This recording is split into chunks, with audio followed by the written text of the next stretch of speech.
มาออกกว่าเมื่อกว่าเมื่อกว่าอะไรกว่าใครเรียบเงียบเห็นมาอยู่หน้าร้านนี่ไม่ให้หางเปิดในยุ่มอันนี้เป็นเรื่องของใหญ่มาดูกันครับเบียงฮะดูไหนมาขนาดนั้นเจ็บกันเลยพอขนาดนั้นเบียงไอ้ยุ่ม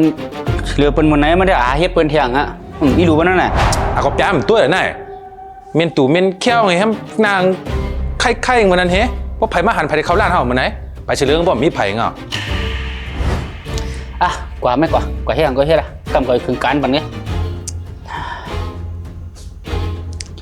แม่นไปก้าวนั่งบุญนะน้ำคาเรศเดี๋ยวไปกันในคำครับนะเบฮะกำเอาน้ำมาปั่นนะเรียบร้อยไปกำ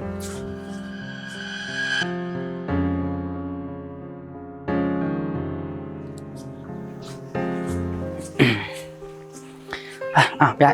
กินข้าวกินน้ำก่อนนะจุ๊งไม่เตียบใหญ่กินข้าวกินน้ำก่อนนะครับอันนั้นเงินตอนเงินจ่ายใช้ไปจ่ายต้มตาต้มตั้งโอเคยินจมค่ะยินจมค่ะนะกินข้าวก่อนนะกำเพื่ออุบกันเปิ้ลนั้นคาเดย์กาก่อนนะใครชุกชักปีกับโบเปิ้ลมาหันเต็มดีด้วยกูแคบเปิ้ลมาหันนะ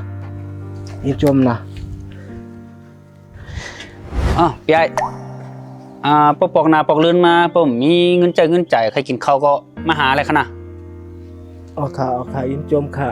เดี๋ยวก่อนค่ะนะก้นเขาเนี่ยก่อนเนาะไม่ก้อนเผือวันนี้หันอะไรอยู่ก็กะก้นกำน้ำมันนี่หันอะไรเตี้ยก้นเขาเนี่ยหรือเกินไปเตี้ยก้นเขาเนี่ยก่อนเนาะจังวะ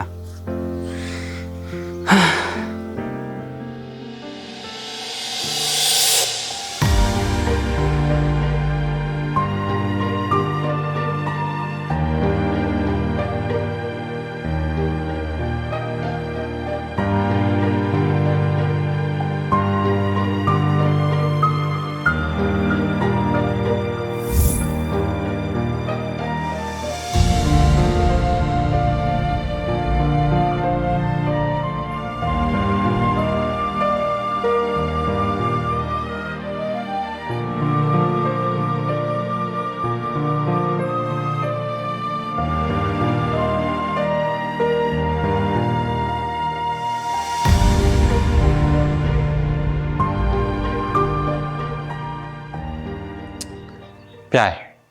ไม่ได้ปั่นอย่างติ๊กๆนั่นมั่งกูวันติ๊กๆนั้นยามมันนั่นเสียมากสร้างกินกล้วยแล้วนั่นchẳngให้ถือยุ่มก็คือเพิ่นทุกข้าวเลยเขาก่อนเขาก็เลยว่าลีมันอิดเนี่ยก็ช่วยกันได้ก็ช่วยกันกว่ากันมาลัดที่เหมือนเนี่ยตุกๆขายสังตีนก็มีเหมือนเฮามือก็มีเหมือนเฮา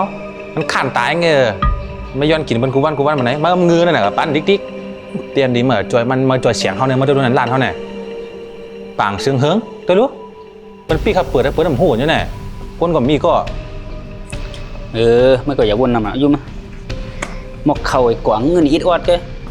เขามีน้ำเขาก็ช่วยน้ำเขามีอีกก็ช่วยอีกให้เราผ่านเปิดนั่นหรออย่าวนน้ำ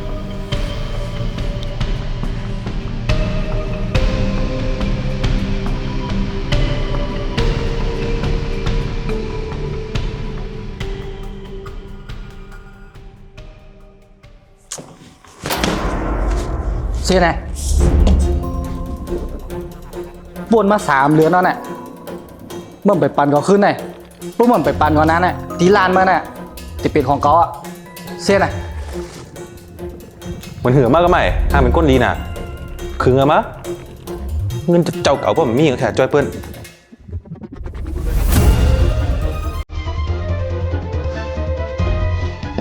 ไปที่อยู่ตั้งไหน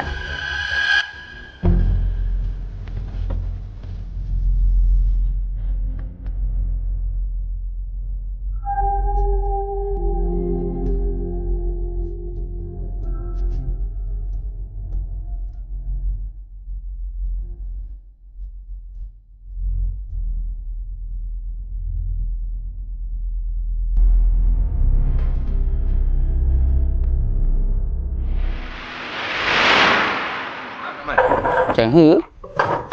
เก็บมันน่ะตังนังงือยุ่งงือในใจไอ้น้องเก้าอี้นี่ยอกหนาวะเชื่อนใหม่อ่ะ ในข่าวบ่เลี้ยง เมื่อในได้ข้ามไปมีเขาปานานาไปไอ้นะ โดยหาเนี่ยก็พวกกลุ่มลิกย้อนหาเนี่ยหากับเด็กพัดกำแท้ตากินก็บ่ได้มีก็ได้กว่ามันกว่าแล้วกว่าก ลับมาเนาะไปตีลิ้นเนาะอย่างไว้ในกับมี TPI ค่ะนั่นไว้ตีดินค่าเขานั่น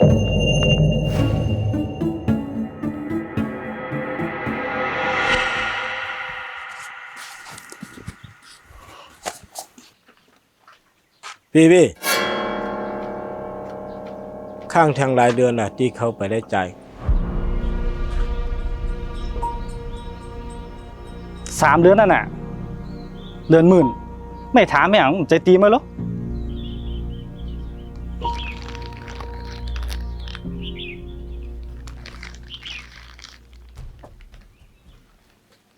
อันไหนอย่างปอ ที่สั่งอ่ะ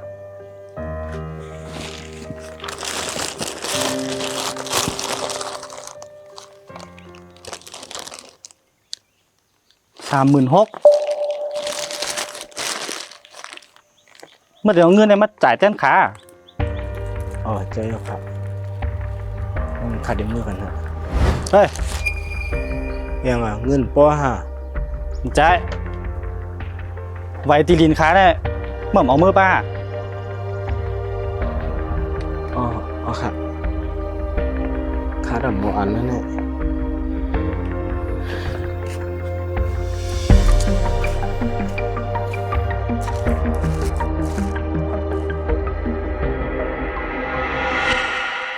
ค่ะเงินดีปอเลี้ยงยามฝันข่าวกูวันนั้นผมจ้างออกกาเจ้าจ่ายดังเลยเขาก็เก็บไว้มาถึงไหนอ่ะเหมือนในคาเลยมาหันปอเลี้ยงมีตังอยากเผิดแลข้าเตียบตัดจากใครเอาเงินกวนในเต็มมาจอยเหลือขึ้นปอเลี้ยงเขาขึ้นออ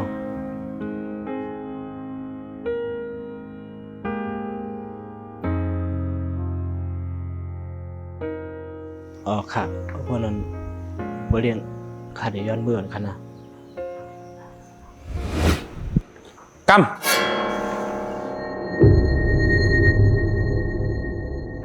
มีการให้เราไปมีค่าของกาหาการรายเดียวหรือก่อนพักค่ะ มาอยู่จำห้าเลยเตรียมได้การเดี๋ยวตั้งกับย้อนกินเพื่อนนะ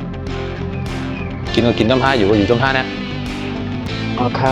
บ่เลี้ยงยิ่งจมเดี๋ยวนำค่ะบ่เลี้ยงตั้ง2 กอครับ